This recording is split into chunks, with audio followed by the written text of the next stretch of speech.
बिस्मिल्लाहिर्रहमानिर्रहीम अस्सलाम वालेकुम जी प्यारे भाई, क्या हाल है? ठीक ठाक हो खैरियत जी? प्यारे दोस्तों, माशाल्लाह बड़े अच्छे कबूतर लैके आए जे माशाल्लाह। ए वेख लियो, सारे कबूतर वेखदे जाइयो इंशाल्लाह। कबूतर तसल्ली वाले जे माशाल्लाह जी। वेखो जी माशाल्लाह 12 पीसां दा शो करान लगे जे। ਵੱਡਿਆਂ ਸਾਈਜ਼ਾਂ ਦੇ ਦੋਸਤੋ कबूतर जे टोटल 12 पीस ਦੇ ਸਾਰੇ ਉੱਡੇ ਉਡਾਏ, यानी कि ਫੜਦਿਆਂ कबूतरां ਵਿੱਚੋਂ ਕੱਢ के 94 कबूतर लान लगे जे। ठीक है, ਇਹ दूसरे नंबर ਤੇ जनाब मेरी अली वाला कबूतर जे, पल्ले ना शो कर लो। फुल ਵੱਡਿਆਂ ਸਾਈਜ਼ਾਂ ਦੇ कबूतर ठीक हो गया जी। ਇਹ देख लो जी, बहुत कीमती ते नायाब कबूतर जे, बहुत अच्छा कबूतर जे माशाल्लाह। लेंथ बॉडी स्ट्रक्चर बड़ी कीमती दी है माशाल्लाह। हड्डी जोड़ दे तगड़े कबूतर जे। लो जी जनाब 2 पीस हो गए जे, बाकी रह गए जे 10 पीस। ले जी भाईजान माशाल्लाह टेडी कबूतर का शो कर लियो। वेख लो, बहुत नायाब कबूतर जे।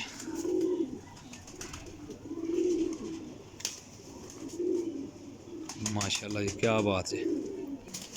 लो जी जनाब 3 पीस हो गए जे। मामदीन कबूतर जे माशाल्लाह जी, बड़ा कीमती पट्ठा जे। है भी 10वीं कली विच पर झाड़दा पिया। देखियो बहुत नायाब तो बड़ा खास जहा कबूतर जे माशाल्लाह जी। कबूतर सारे जनाब मेरी 1.5 2 साले ने। वड्डे कबूतर ने, मतलब कि उड्डण वाले कबूतर। अगर जोड़ियां पाओ तो विच बड़े खास पीस ने, इन्हां तू जोड़ियां ला लोगे तो भी बहुत अच्छा काम कड्ढण वाले जे। लो जी जनाब एक और कबूतर आया टैडी गोल्डन, पल्ले ना शो करो जी। ठीक हो गया जी, टेल बंद ही होंगे, कोई कबूतर खुली टेल का नहीं जे होने लगा। ये देखो जी टैडी गोल्डन कबूतर जो बहुत कमाल दा।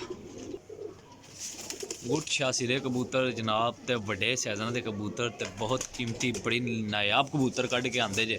चंगे तगड़े कबूतर वसाख जेठ विच पूरे 100/100 काम करने वाले जे। सियालकोटी जौनसिरा कबूतर जे माशाल्लाह जी, बहुत कमाल दा 10वें पल्ले च पर विच। ये देखा जी, गारंटी नाल भाजी आ कबूतर 12 घंटे प्रवास करेगा इंशाल्लाह, गारंटी नाल। रेल भाई को जनाब तुहानू कबूतर लभणगे, लेकिन कबूतर लभणगे नायाब। ठीक है, सुथरे पीस होणगे। कीमत मेरी ज़्यादा ही होएगी, गल जी सही है। कबूतर हड्डी जोड़ परख उन्हें माड़ा नहीं होएगा। सारे दोस्तों को वैलकम कर रहे हैं Ibrahim pigeon YouTube channel which. अगर नैक्सट वीडियो चाहिए तुहानू दोस्तों कि जनाब चैनल जरूर सबसक्राइब करना, लाइक करना, शेयर करना, कमेंट सैक्शन जाके अपनी राय का इजहार जरूर करना कि देख लो तुहाडे वास्ते कितने अच्छे परिंदे ते कितने कोशिश तो बाद अज काफ़ी दिन हो गए ने परिंदा नहीं मिल रहा, बड़े दिनों बाद परिंदा मिलया जे। लो जी जनाब माशाल्लाह मामदीन ते फिरोजपुरी पट्ठा जे माशाल्लाह, बहुत कीमती पट्ठा जे। ए देखो जी क्रॉस पट्ठा है, यंग कबूतर ने 1.5 2 साले। ए देखो जी है जे कोई 8वें पल्ले च। ठीक हो गया जी। ए देखो जी माशाल्लाह, ए भाईजान पहले नंबर ते आ गया जे माशाल्लाह जी। मगर कसूरी मादी जे। ए वेखियो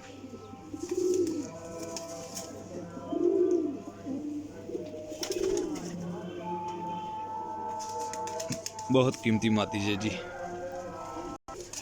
जनाब मेरे ख्याल पहली ही मादी आई जे ते बड़ी आउट क्लास मादी जे माशाल्लाह। शर्मीली मादी जे, बहुत अच्छी है 10वें पल्ले च। देखो जी वाह जी वाह, बहुत कमाल। दूसरी मादी आ गई है। लो जनाब ए जा रही है पहले नंबर से मादी। टोटल 12 पीसा का दोस्तों शो कराना। वड्डे स्ट्रक्चर दे, बॉडी स्ट्रक्चर दे, वड्डियां लंथां दे, बहुत कमाल दे पीस। लाल मोतियां वाला पट्ठा जे माशाल्लाह जी, बहुत ही शानदार पट्ठा जे, बहुत अच्छे शानदार पल्ले का मालक जे माशाल्लाह जी, क्या बात है। लैन दोस्तों कर लो शौक माशाल्लाह जी। परिंदे नहीं लभ रहे हैं, लेकिन जेह्ड़े लभ के आंदे ना 100/100 लैके आए जी। मगरां च क्रॉस पट्ठा जे दोस्तों, ये है देखो, लेकिन बहुत ही शानदार पट्ठा जे, बहुत शानदार। छोटी जी टेल जे। ये देखो जी 11 पीसा का शौक हो गया दोस्तों। जो 12वां पीस का शौक करान लगा ना, और नायाब जे, सारियां तू ही नायाब कबूतर जे, बहुत कीमती ते बड़ा नायाब कबूतर है। मनु तो बहुत ही पसंद जे। ਲੈ ਜੀ ਦੋਸਤੋ ਮਾਸ਼ਾਅੱਲਾ ਕਰੋ ਜੀ ਸ਼ੌਕ ਇਸ ਕਬੂਤਰ ਦਾ। ਜਿੰਨੇ ਕਬੂਤਰ ਜੇ ਦੋਸਤੋ कीमत इन्हां जी फाइनल 750 रुपये पर जे, ठीक है। घट वध नहीं होएगा, लैने वाले भाई रबता करनगे।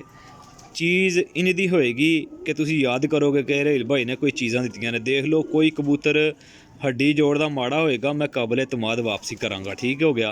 जोड़ियां च पाने वाले कबूतर जे उड़ाओगे तो तां बहुत अच्छा कमाल दा रिजल्ट आएगा जे। ले जी भाई करो जी बॉडी स्ट्रक्चर का शौक कबूतरां दा। टोटल 12 पीसां का भाइयों ने शौक करा दिता, ठीक है। उम्मीद करना कि इस तो वध कबूतर अच्छे नहीं हो सकते, क्योंकि है ही अच्छे कबूतर ने एक दूजे तो वध ते यंग पट्ठियां पट्ठे, ठीक हो गया। यह देख लो पल्ले भी नज़र आ रहे होंगे भाइयों इतने कोई थ्रेड कबूतर जे। अपने भाई दिओ इजाज़त, इंशाअल्लाह नैक्सट वीडियो हाज़िर होवांगे। अल्लाह हाफिज़।